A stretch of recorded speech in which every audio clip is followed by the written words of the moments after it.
মায়ুস হবেন না, মন ছোট করবেন না।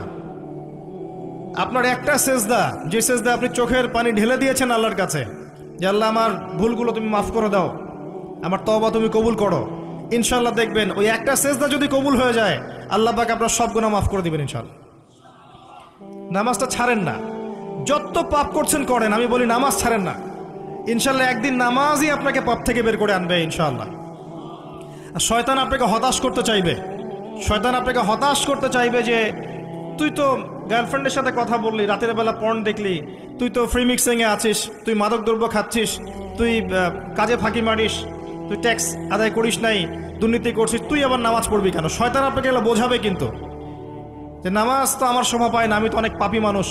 এই ধোকায় পা দিবেন না। আপনি নামাজ কন্টিনিউ করতে থাকেন, ইনশাল্লাহ আল্লাহ পাক আপনাকে পাপ থেকে বের করে আনবেন ইনশাল্লাহ। ওই নামাজটা যদি ছেড়ে দেন তাহলে আর কোনো হাতিয়ার বাকি থাকবে না। আর আপনি যত পাপ করেন না কেন মায়ুস হবেন না, মন ছোট করবেন না। আপনার একটা সেজদা, যে সেজদা আপনি চোখের পানি ঢেলে দিয়েছেন আল্লাহর কাছে, যে আল্লাহ আমার ভুলগুলো তুমি মাফ করে দাও, আমার তওবা তুমি কবুল করো, ইনশাল্লাহ দেখবেন ওই একটা সেজদা যদি কবুল হয়ে যায় আল্লাহ পাক আপনার সব গুনাহ মাফ করে দিবেন ইনশাল্লাহ। হতাশ হবেন না। শয়তান হতাশ করতে চাইবে মানুষকে, শয়তান মানুষকে হতাশ করতে চাইবে। এমনকি আপনার যদি পাহাড়ের পরিমাণ ঋণ থাকে, ওই ঋণ শোধ করার ব্যবস্থা আল্লাহ পাক করে দিবেন ইনশাআল্লাহ তাআলা। হতাশ হবেন না, নামাজ ছাড়েন না। আর আমি একটা কথা বারবার বলেছি, আবারও বলছি, যে চলমান যে 3G 4G নামাজগুলো চলছে এগুলো থেকে নিজেকে দূরে রাখ। সব এখন ডিজিটাল, নামাজও ডিজিটাল। দেখা যায় যে 5 মিনিটের মধ্যে 4 রাকাত নামাজ শেষ, মাশাআল্লাহ। ইমাম সাহেব যদি 10 মিনিট পড়ায় দেয় তাহলে তো তার চাকরি নট। বোঝেন না এত তারা, আমার সময় নাই, আমরা ব্যস্ত মানুষ, এত সময় লাগে নামাজ পড়তে? ইমাম সাহেবকে বলছে,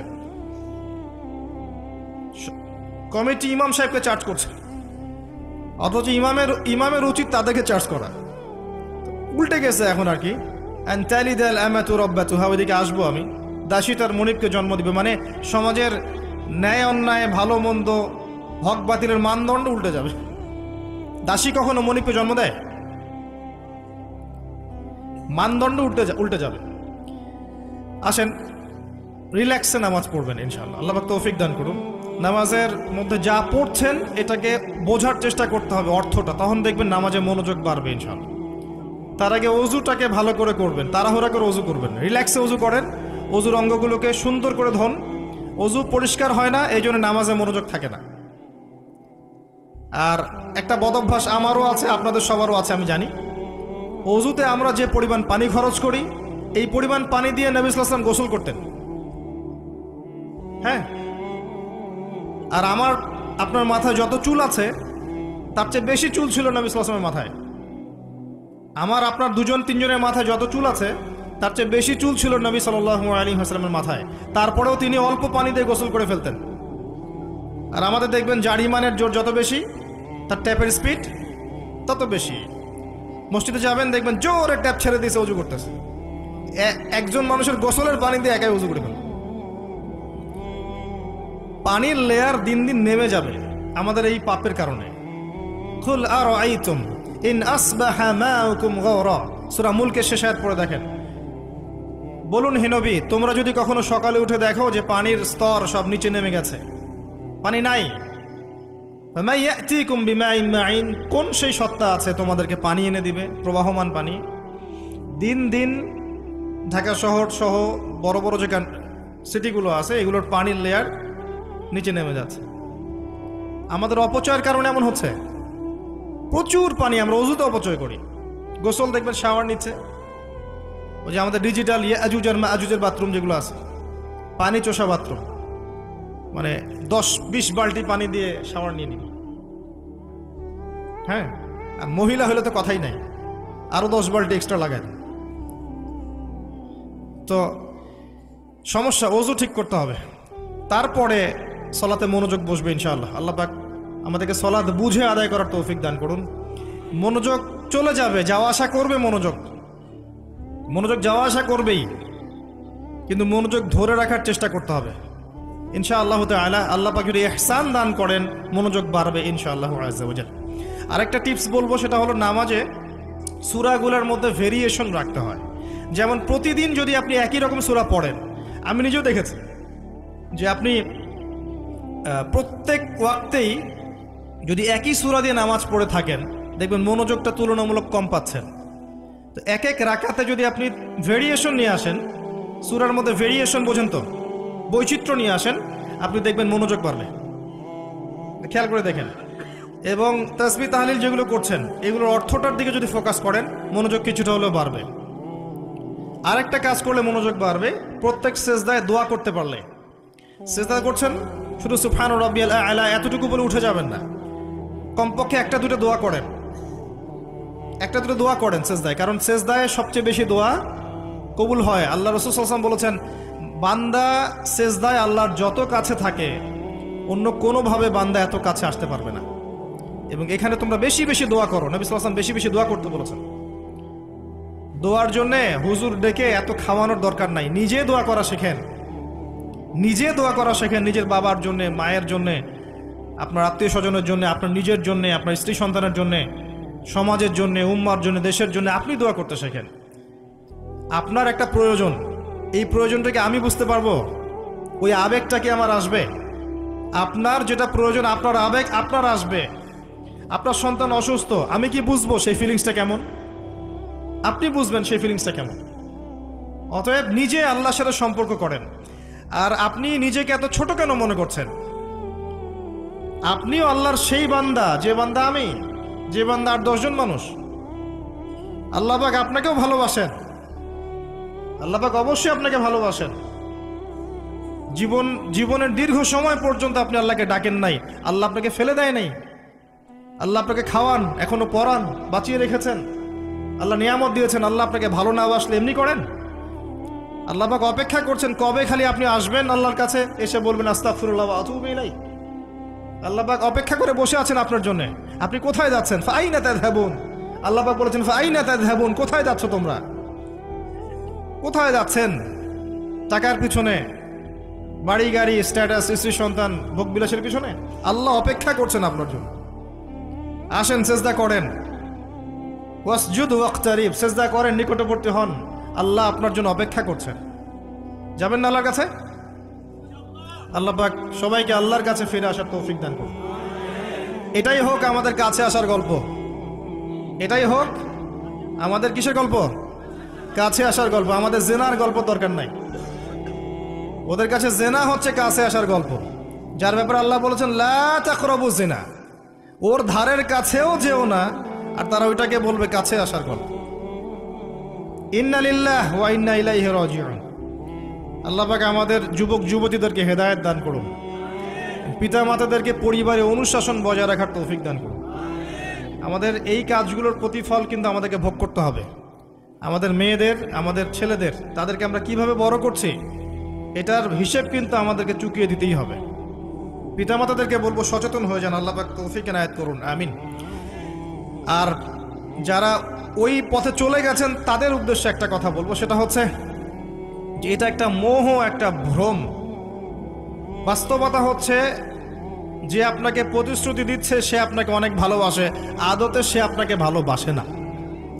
আদতে সে আপনার অবস্থানকে ভালোবাসে। আপনি আজ হোক আর কাল হোক এটা বুঝতে পারবেন যে সে আপনাকে ভালোবাসে না, আপনার অবস্থানকে ভালোবাসে। আপনার অবস্থান যদি ভালো থাকে সে আপনাকে ভালোবাসবে, অবস্থান ভালো না থাকলে ভালোবাসবে না। একইভাবে আপনি একটা মেয়ের কাছে যে ভোগবিলাস চাচ্ছেন, একটা ছেলে একটা গায়রে মাহরাম মেয়ের সাথে ফ্রি মিক্সিং করলে তার একটাই উদ্দেশ্য থাকে, সেই মেয়েটাকে ভোগ করা। সুযোগ পেলেই সে মেয়েটাকে ভোগ করে ফেলবে। একইভাবে এই মেয়েও দেখবেন আপনার যতটুকু সামর্থ্য আছে, অর্থবিত্ত যা যা আছে, এটাকে সে ইউজ করার চেষ্টা করছে তার স্বার্থে। বাস্তবিক অর্থে দুজন দুজনকে ভালোবাসে না মোটেই, দুজন দুজনের স্বার্থকে ভালোবাসে। ভালোবাসা আল্লাহর পক্ষ থেকে আসে। কখন আসবে? যখন আপনি হালালের উপর থাকবেন, যখন আপনি বিয়ে করবেন হালালভাবে। অচেনা একটা মেয়ের প্রতি দেখবেন আল্লাহ পাক এমন ডিভাইন একটা লাভ দিয়ে দিবেন, ওয়াজআলা বাইনাকুম মাওয়াজ্জাতা ওয়া রাহমা। আল্লাহ পাক তার পক্ষ থেকে উভয়ের মাঝখানে হৃদ্যতা, ভালোবাসা, মহব্বত দান করবেন। বলেন সুবহানাল্লাহ। এটা ডিভাইন, আল্লাহর পক্ষ থেকে আসবে, ঐশ্বরিক। আর বাকিটা হচ্ছে পৈশাচিক, শয়তানি প্রবৃত্তির দাসত্ব, ভোগবাদী, এগুলো খেয়াল রাখবেন। এতে করে যা হবে, আপনি একবার আপনার ইজ্জত হারায় ফেললে কখনো ফিরে পাবেন না। অদ্ভুত বিষয়, মানে এই বিষয়গুলোকে আমরা কিছু মনেই করি না। এখন আমরা কিন্তু কিছু মনেই করি না, মনে করি এটা একটা মানে সোশ্যাল কালচার, গার্লফ্রেন্ড বয়ফ্রেন্ড থাকবে, এটা সোশ্যাল কালচার। এভাবে যে কত ছেলে কত মেয়ে, লক্ষ লক্ষ কোটি কোটি নিত্যদিন জেনা করছে, আল্লাহ ভালো জানে। আল্লাহ পাক আমাদের যুব সমাজকে হেদায়েত করুন, আমিন। আর যে প্রশান্তির জন্য আপনি তার কাছে যাচ্ছেন, সেটা তার কাছে নাই। প্রশান্তি আছে কোরআনের কাছে, প্রশান্তি আছে নবীর সুন্নায়, প্রশান্তি আছে আল্লাহর জন্য সেজদায়, তার আল্লাহর জন্য আল্লাহকে স্মরণ করে আপনি কাঁদবেন, প্রশান্তি পাবেন। আল্লাহর জন্য কিছু কাজ করবেন, তার দিনের কোনো খেদমত করবেন, প্রশান্তি পাবেন। আল্লাহর কোরআনের 10টা আয়াত মুখস্থ করেন, মনে এমন শান্তি আসবে যেটা আপনি কোথাও পাবেন না। আমি চ্যালেঞ্জ করে বলছি আপনাকে, আপনি আল্লাহর কিতাবের আজকে গিয়ে 5টা আয়াত মুখস্থ করেন, অর্থটা পড়বেন, কয়েকবার চর্চা করেন, মানুষকে শোনান, আপনি মনে এমন একটা প্রশান্তি পাবেন যেটা পৃথিবীর কোনো জায়গায় পাবেন না। এখানে প্রশান্তি এত এত বেশি মাত্রা আসবে, যার খবর যদি ওই পশ্চিমারা জানতো, তাহলে আমার কলিজায় বোম মেরে উড়িয়ে দিত। কথা বুঝতে পারেন নাই? আল্লাহর পথে চললে যে প্রশান্তিটা পাওয়া যায়, এর খবর যদি ইসলামের শত্রুরা জানতো, তাহলে মুসলিমদের কলিজায় পারমাণবিক বোমা মারত। তারা জানে না কি প্রশান্তি এখানে পাওয়া যায়। আপনি যে প্রশান্তির জন্য এখানে যাচ্ছেন, এটা ওখানে নাই। কোরআনের কাছে আছে, সেজদায় আছে, নামাজে আছে, তাহাজ্জুদে আছে, আল্লাহর জিকিরে আছে। আর নেককার স্ত্রীর কাছে আপনি প্রশান্তি পাবেন। এটা আল্লাহ আপনাকে গিফট দিয়েছেন। আদম আলাইহিস সালামকে আল্লাহ পাক দিয়েছেন না? তার একাকী বোধ হচ্ছিল জান্নাতে, আল্লাহ পাক সঙ্গিনী সৃষ্টি করেছেন। এখানে আপনি প্রশান্তি পাবেন, বাকিগুলো প্রশান্তির উৎস নয়। পরে দেখা যাবে ওখানে ছ্যাঁকা খেয়েছে, খেয়ে তারপরে মাদক সেবন করবে, তারপরে মিউজিকের কাছে যাবে, তারপরে দেখবেন যে পতিতালয়ে যাচ্ছে, তারপরে হয়তো গুন্ডামি করবে, জীবনটা উচ্ছৃঙ্খল হয়ে গেল। কেউ কেউ আত্মহত্যাও করবে, কারণ হচ্ছে ওই যে শুরুতে একটা মেয়ের সাথে প্রেম করে ছ্যাঁকা খেয়েছে, ওখানে প্রশান্তি খুঁজেছে, শয়তান এদেরকে নিয়ে খেলেছে, এক পর্যায়ে দুজনের জীবন নষ্ট করে ফেলে দিল। আদতে কি হলো, মুসলিম উম্মাহ থেকে 2টা নক্ষত্র ঝরে গেল। হয়তো ওই যুবককে দিয়ে দিনের কোনো খেদমত হতো, এখন আর হলো না। হয়তো ওই যুবক তার যৌবনকালটা ইবাদত করে কাটাতে পারত, আরও সে ছায়া ছায়া পেত, আর পেল না। শয়তান সাকসিড, শয়তান জিতে গেল। এ হচ্ছে বাস্তবতা। বাস্তবতা বোঝেন, আল্লাহর কাছে ফিরে আসেন, আল্লাহ আপনার অপেক্ষা করছেন।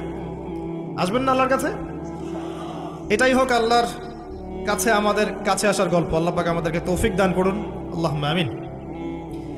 তো সুন্নতের কথা বলতে গিয়ে আসলাম। নবী সাল্লাল্লাহু আলাইহি ওয়াসাল্লামের সুন্নাহ আমরা যেন আমাদের সামগ্রিক জীবনে পালন করার চেষ্টা করি, আল্লাহ পাক চেষ্টাটা যেন কবুল করেন, আমিন। এরপরে আছে সালাতের কথা, তারপরে আছে আপনার যাকাতের কথা। নিসাব পরিমাণ সম্পত্তি হয়ে গেলেই যাকাত দিতে হবে। এটা নফল কিছু নয়, ফরজ জিনিস। যদি আপনি সামর্থ্যবানদের যাকাতগুলো কালেক্ট করতে পারতেন, কেউ যদি পারত, দেখতেন এই যাকাতের অর্থগুলো দিয়ে এত এত মানে বিগ বিগ প্রজেক্ট করা যেত, যেটা আপনি কল্পনা করতে পারবেন। এটা কিন্তু নফল কিছু নয়, দিতেই হবে, বাধ্যতামূলক। যাকাত আল্লাহ পাক এই জন্য ফরজ করেছেন, যাতে করে সমাজের মধ্যে ধনী এবং গরিবের সাম্য বজায় থাকে। এটা গরিবের হক। যাদের উপর যাকাত ফরজ হয়েছে তারপরেও যাকাত দিচ্ছে না, এদের সম্পত্তিগুলোকে আল্লাহ পাক কিয়ামতের দিন গলাবেন, মানে ধাতুতে পরিণত করে গলাবেন, গলিয়ে কপালে, গালে, পিঠে, চেহারায় লেপটে দিবেন। বলেন নাউজুবিল্লাহ। সূরা তাওবা পড়ে দেখেন, সূরা তাওবার মধ্যে এটা আছে। সম্পত্তি গলানো হবে, গলে একটা সোনা, তামা, ব্রোঞ্জ, এগুলো গলালে কেমন হবে? এগুলো উত্তপ্ত করে যদি গায়ে লাগিয়ে দেওয়া হয়, কেমন শাস্তি হবে? বলা হবে এটাই সেই তোমার সম্পদ যা তুমি সঞ্চয় করেছিলে, আজকে এটা আযাব ভোগ করো। নাউজুবিল্লাহ। এটা সমাজের সাম্য বজায় রাখে, গরিব আর ধনীর মধ্যে একটা ব্যালেন্স বজায় রাখে। এটা গরিবের হক। যখন আমরা যাকাত দিব না, গরিব মানুষের মাথাপিছু যে মানটা আছে জীবনযাত্রা, এটা আরও কমে যাবে। এটাতে শুধুমাত্র একটা রাষ্ট্রেরই উপকার হয় না, ব্যক্তি পর্যায়ে উপকার হয়। যখন ব্যক্তি পর্যায়ে যাকাত চলে যাবে সবার হাতে হাতে, দেখবেন আজকে যে খেতে পারছে না, সে কালকে দুবেলা খেতে পারবে ইনশাআল্লাহ। আর অনেক মুসলিম আছি আমরা, যারা সালাত পড়ি, যাকাত দেই না, আছি না? যাকাতকে আমরা ফরজই মনে করি না। যদি বলা হয় ইসলামের 5টা পিলার বলেন, বলবে কালিমা, নামাজ, রোজা, হজ, জাকাত। জাকাত সবচেয়ে শেষে, তাই না? জাকাতকে পাঠাইছে সবচেয়ে শেষে, অথচ আল্লাহ বলেছেন কালিমা, তারপরে সালাত, তারপরে জাকাত, তারপরে সওম, তারপরে হজ। জাকাতকে গুরুত্ব দিন, এটা ইসলামিক অর্থনীতির মূল ভিত্তি। জাকাতের উপরে আল্লামা তকি উসমানী শাইখের একটা বই আছে, এই বইটা পড়তে পারেন, অত্যন্ত চমৎকার। জাকাত নিয়ে বিস্তারিত আলোচনা করা হয়েছে এবং জাকাত কিভাবে মানবতার উপকার করবে এটা বলা আছে। আজকে এটা টপিক না, আমি না হলে অনেক লম্বা কথা বলতে পারতাম। আল্লাহ পাক আমাদের সবাইকে জাকাত দেওয়ার তৌফিক দান করুন, আমিন। এরপরে সওমের কথা বলেছেন, সওম ইনশাল্লাহ সামনে আসবে, আমরা সবাই রাখবো। আল্লাহ পাক আবার সবাইকে 30টা সওম, পুরো মাস সওম রাখার তৌফিক দান করুন, আমিন। এবং সওমটা শুধু না খেয়ে থাকার, পিপাসার্থ থাকার নাম নয়, বরং আল্লাহ পাকের যাবতীয় নিষেধ ছেড়ে দেওয়ার নাম কিন্তু সওম। এটা একটা হিজরত, মানে আল্লাহ পাক যত বিষয় নিষেধ করেছেন এগুলোকে ছেড়ে দেওয়ার নাম কিন্তু রোজা বা সওম। শুধু না খেয়ে থাকার নাম সওম নয়। না খেয়ে থেকে কেউ যদি গালি দেয়, গীবত করে, সুদ খায়, জিনা করে, তার কি রোজা হবে? হবে না। আল্লাহ পাকের নিষেধগুলো বর্জন করলে পরে রোজা হবে ইনশাল্লাহ। এর উদ্দেশ্য কি? তাকওয়া অবলম্বন করা। কুতিবা আলাইকুমুস সিয়াম কামা কুতিবা আলাল্লাযিনা মিন ক্বাবলিকুম লাআল্লাকুম তাত্তাকুন। উদ্দেশ্যটা কি? লাআল্লাকুম তাত্তাকুন। আল্লাহ পাকের নিষেধ না ছাড়লে কি কেউ তাকওয়া অবলম্বন করতে পারবে? অতএব সিয়ামের মূল উদ্দেশ্য কি? তাকওয়া অবলম্বন করা, আল্লাহ পাকের যাবতীয় নিষেধগুলোকে বর্জন করা। আল্লাহ পাক আমাদেরকে সিয়াম রাখার মতো রাখার তৌফিক দান করুন। রমজান মাসে আমরা ইফতার করাবো বেশি বেশি ইনশাআল্লাহ। বেশি বেশি মানুষকে ইফতার করাবেন, বেশি বেশি নফল দান সাদাকা করবেন, জাকাতগুলো দিয়ে দিবেন। রমজান মাসে কিয়ামুল লাইল করবেন, তারাবির নামাজ সুন্দর করে লম্বা করে পড়বেন। রাকাত সংখ্যা নিয়ে ঝগড়া করেন না। আমরা যে কাজগুলো করি ঝগড়াটা বেশি করি। কোয়ালিটি দেখবেন আল্লাহ, কোয়ালিটি, কোয়ান্টিটি না। নামাজটা কেমন কোয়ালিটি সম্পন্ন ছিল। এবং এই রমজান মাসে সবচেয়ে বেস্ট নিয়ামা হচ্ছে কোরআন। এই মাসে কি হয়েছে? কোরআন নাজিল হয়েছে। এই কোরআনকে সময় দিতে হবে। যারা কোরআন তেলাওয়াত করতে জানি না, রমজান মাসে শিখতে হবে। যারা জানেন তারা খতম দিবেন, তেলাওয়াত করবেন, খতম দিবেন। যারা আরও ভালো জানেন তারা গবেষণা করবেন, পুরো কোরআনটা গবেষণা করবেন। পারা যাবেন ইনশাল্লাহ। আল্লাহ পাক সবার আগে আমাকে, অতঃপর আপনাদের সবাইকে তৌফিক দান করুন, আমিন। এবং দিনের জন্য তালিম করবেন, ইমানের আলোচনা করবেন, মসজিদে দার্স দিবেন, ইফতার করাবেন, গরিবদেরকে সাদাকা করবেন, ওসর দিবেন, ফিতরা আদায় করবেন। রমজান মাসটাকে একটা ইসলামের ইবাদতের সংস্কৃতি বানিয়ে ফেলবেন। রমজানের প্রতিটা মোমেন্টকে কাজে লাগানোর চেষ্টা করবেন। আল্লাহ পাক সবাইকে তৌফিক দান করুন, আল্লাহুম্মা আমিন। ইফতার একসাথে করবেন, বাসায় সবাই একসাথে ইফতার করবেন। একটা কমিউনিটি, একটা মানে কি বলবো, ইসলামের উৎসব যেন বিরাজ করে। পরিবারের ছোটরা দেখবে যে আজ রমজানে আমরা সবাই একসাথে ইফতার করি। একটা বড় থাল কিনবেন বাসায়, এই বড় থালে খাওয়া কিন্তু সুন্নাত। একটা বড় থাল যেখানে পরিবারের সবাই সদস্য মিলে খাবেন। বাচ্চা কাচ্চা, ছোট ছোট বাচ্চারা দেখে দেখে বড় হবে যে আমরা রমজান মাসে বাবা মা সবার সাথে বসে খেয়েছি এভাবে। ওদেরকে হাদিয়া দিবেন, রোজা রাখলে উৎসাহিত করবেন, রোজা রাখলে গিফট দিবেন, হাদিয়া দিবেন। যে আম্মু তোমার বয়স যদিও রোজা ফরজ হয় নাই, রাখার চেষ্টা করো, যদি রাখতে পারো তাহলে আমি তোমাকে একটা গিফট কিনে দেব। রাখতে উৎসাহিত করেন, দেখবেন ইনশাল্লাহ এই চর্চাগুলো পরবর্তীতে ওদের মধ্যে তাকওয়া নিয়ে আসবে ইনশাল্লাহ। আমাদের মনে আছে আমরা যখন ছোট, রোজা ফরজ হয় নাই, আমাদেরকে এভাবে বকশিস দেওয়া হতো, রোজা রাখলে 10 টাকা দেওয়া হবে। তখন অবশ্য 10 টাকার মান এখনকার 100 টাকার চেয়ে বেশি ছিল। আর আপনার টাকার মান দিন দিন কমবেই,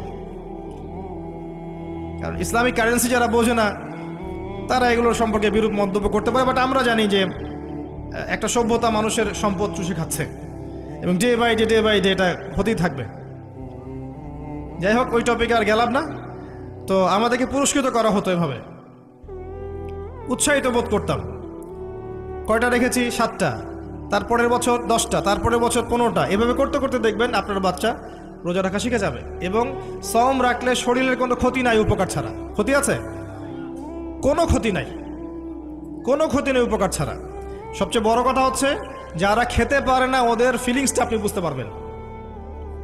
আপনিও বুঝতে পারবেন যে না খেয়ে থাকা এটা কেমন। আল্লাহ পাক যে খাওয়াচ্ছেন আমাকে, এটা কত বড় নিয়ামত ছিল। আল্লাহ পাক আমাদের সবাইকে রমজান মাস পর্যন্ত পৌঁছে দিক এবং রমজানে 30টা সওম পুরো মাস রমজানের যাবতীয় কাজের সাথে আদায় করার তৌফিক এনায়েত করুন, আমিন।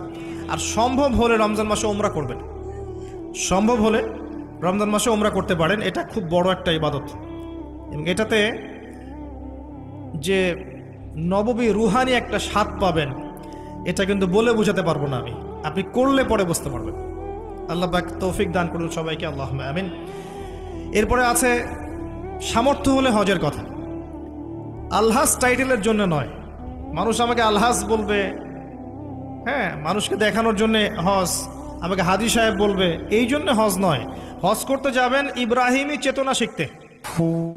হজের কাজের মধ্যে ইব্রাহিম আলাইহিস সালামের একত্ববাদের চেতনা আছে। আরাফার মাঠে আপনি কিয়ামতের মাঠকে ফিল করবেন, সাই করবেন, তখন হাজরা আলাইহিস সালামের সেই কষ্ট ফিল করবেন। প্রত্যেকটা কাজের পিছনের ঘটনা কি এটা আপনাকে ফিল করতে হবে। পাথর মারবেন, নাস্তিকরা এগুলো নিয়ে মজা করে না, ঠাট্টা মশকরা করে। সন্তানকে জবাই করার যে হুকুমটা ছিল সেখানে শয়তান ধোঁকা দিচ্ছিল না? শয়তান যে প্রত্যেকটা কাজে আমাদেরকে বিভ্রান্ত করে, এই চেতনাটা ওখানে জাগ্রত হয়। প্রত্যেকটা কাজ আমাদের বাহ্যিকভাবে দেখলে হবে না, এর পিছনে ভিতরে একটা আধ্যাত্মিকত্ব থাকে, রুহানিয়াত থাকে, ওইটা বুঝতে পারলে ইসলাম বোঝা যাবে ইনশাআল্লাহ।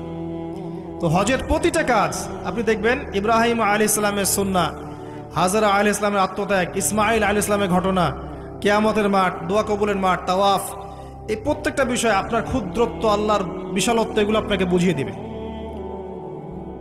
শুধু আলহাজ টাইটেলের জন্য নয়, বরং আল্লাহর কাছে আত্মসমর্পণ করার জন্য, প্রকৃত ইসলাম বোঝার জন্য হজ করবেন। আল্লাহ পাক তৌফিক দান করুন।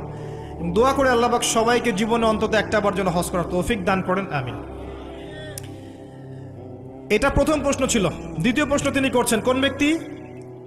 ওই যে ধবধবা সাদা জামা পরা ব্যক্তি, মনে আছে না ভুলে গেছেন? সে কোথায় বসে আছে? হ্যাঁ, সামনে, হাঁটুর সাথে হাঁটু লাগিয়ে, হাত কোথায়? উরুর উপরে। উস্তাদের সামনে বসার আদব এটা, উস্তাদের সামনে বসার আদব। দ্বিতীয় প্রশ্ন করছে, ও এবার সেই ব্যক্তি বলছে সাদাক্ত, আপনি সত্য বলেছেন। এবার পাশে ছিলেন উমর রাদিয়াল্লাহু আনহু, তিনি বলছেন ফাআজিবনা লাহু, আমরা অবাক হয়ে গেলাম। ইয়াসআলুহু ওয়া ইউসাদ্দিকুহু, সে নিজেই প্রশ্ন করলো, নিজেই আবার সত্যায়ন করছে। কে এই ব্যক্তি? কারণ যে প্রশ্ন করে সে কি সত্যায়ন করতে পারে? আপনি জানতে এসেছেন, একটা বিষয় জানতে এসেছেন, উত্তর পেলেন, আপনি নিজেই বলছেন হ্যাঁ আপনি সত্য বলেছেন, তার মানে আপনি আগে থেকে জানেন, তাই না? এবার দ্বিতীয় প্রশ্ন করছেন তিনি, ইয়া মুহাম্মদ, বলেন সাল্লাল্লাহু আলাইহি ওয়াসাল্লাম, আখবিরনি আনিল ঈমান, আমাকে ঈমান সম্পর্কে বলুন।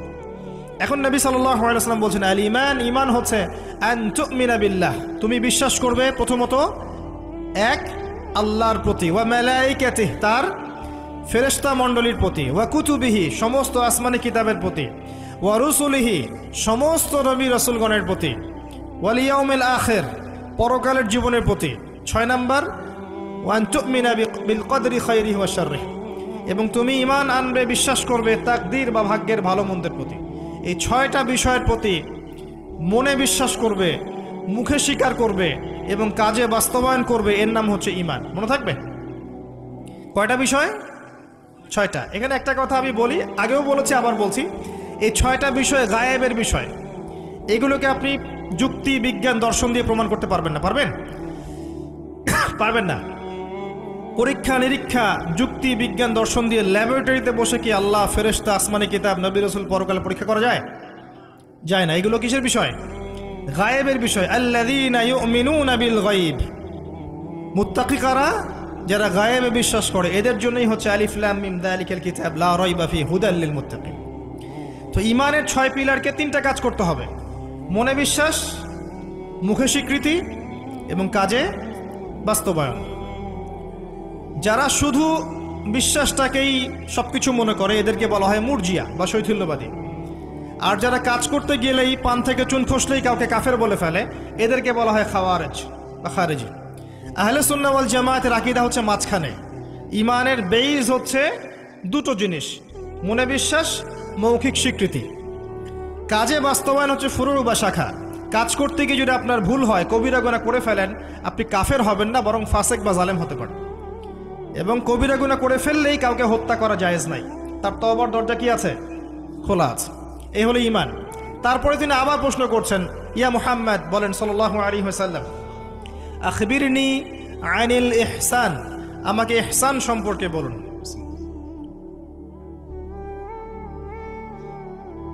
তখন নবী সাল্লাল্লাহু আলাইহি ওয়াসাল্লাম বলছেন, আল ইহসান, ইহসান হচ্ছে আন তা'বুদাল্লাহা কাআন্নাকা তারাহ, তুমি এমন ভাবে আল্লাহর ইবাদত করবে যেন তুমি আল্লাহকে দেখতে পাচ্ছ। কথা বুঝতে পারছেন? খুব ডিফিকাল্ট, কথাটা বলা সহজ, আমল করা খুব ডিফিকাল্ট। তুমি এমন ভাবে আল্লাহর ইবাদত করবে যেন তুমি আল্লাহকে দেখছো। ওয়া ইল্লাম তাকুন তারাহ ফাইন্নাহু ইয়ারাক, যদি তুমি আল্লাহকে দেখতে না পারো তাহলে জেনে রাখবে আল্লাহ তোমাকে দেখছে। এই কনসিয়াসনেসের নাম হচ্ছে ইহসান, আত্মশুদ্ধি, আল্লাহ কনসিয়াসনেস। যদি কারোর মধ্যে ইহসান থাকে সে কি পাপ করতে পারবে? সে কেউ যদি ফিল করে যে আল্লাহ আমাকে দেখছেন প্রত্যেকটা কাজে, ইবাদতে, ব্যবসায়, মুআমালাতে, সামাজিক বিষয়ে, চাকরি বাকরি, ওয়ার্ল্ড অ্যাফেয়ার্স, প্রত্যেকটা বিষয়ে যদি কেউ মনে করে আল্লাহ আমাকে দেখছেন, তাহলে কি কারো পক্ষে পাপ করা সম্ভব?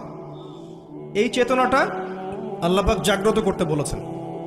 আল্লাহ পাক আমাদের সবাইকে আমলে, আকীদায়, মুআমালাতে ইহসান দান করুন, আল্লাহুম্মা আমিন। আর এই ইহসানের সাথে একটা শব্দ সম্পর্কিত, এর নাম হচ্ছে তাকওয়া। একটা আপনাদের এখানে সি বিচ আছে না, ধরেন একটা সি বিচের মধ্যে কিছু কাচের টুকরা ফেলে দেওয়া হয়েছে, ছোট্ট একটা জায়গায় সৈকতে কাচের কিছু টুকরা ফেলে দেওয়া হয়েছে। আপনাকে বলা হলো যে এর উপর দিয়ে হাঁটেন। এখন আপনি কিভাবে হাঁটবেন? নর্মালি হাঁটবেন না পাগুলো ফেলে ফেলে খুব কেয়ারফুলি হাঁটবেন? এই হাঁটাটা হচ্ছে তাকওয়া। এই হাঁটাটার এক্সাম্পল হচ্ছে তাকওয়া। মানে এই কাচের টুকরাগুলো হচ্ছে গুনাহ, শয়তানের ট্র্যাপ, ফাসাকি, জুলুম, অন্যায়, অত্যাচার, পাপ। এখান থেকে বেঁচে বেঁচে আপনাকে পা ফেলতে হবে, এর নাম তাকওয়া। আর কখন ফেলা সম্ভব হবে? যখন আমি ফিল করবো আল্লাহ আমাকে দেখছেন। এই কনসিয়াসনেস না থাকলে এটা হবে না। টেবিলের তল দিয়ে আপনি ঘুষ দিচ্ছেন, যে নিচ্ছে সে যদি ওই সময় চিন্তা করে আল্লাহ আমাকে দেখছেন, নিতে পারবে? ব্যবসা করছেন, মাপে ওজন কেউ দেখছে না, কাস্টমার দেখে নাই, আপনি দেখছেন, বুঝতে পারছেন। আপনি যদি ওই সময় চিন্তা করেন যে আল্লাহ আমাকে দেখছেন, এ দেখে নাই, আপনি কি কম দিতে পারবেন? পারবেন না। বোনের সম্পত্তি আপনি সিস্টেম করে নিতে পারেন, বোন শিক্ষিত না, বোঝে না, আপনি চিন্তা করছেন আল্লাহ তো আমাকে দেখছেন, পারবেন নিতে? প্রতিটা কাজ যদি এতটুকু মানুষ ফিল করে যে আল্লাহ আমাকে দেখছেন, আপনি পারবেন না করতে। এরপরেও যদি পাপ হয়ে যায়, দেন তওবা করে ফিরে আসতে হবে। আল্লাহ পাক সবাইকে তাকওয়া অবলম্বন করে তৌফিক এনায়েত করুন।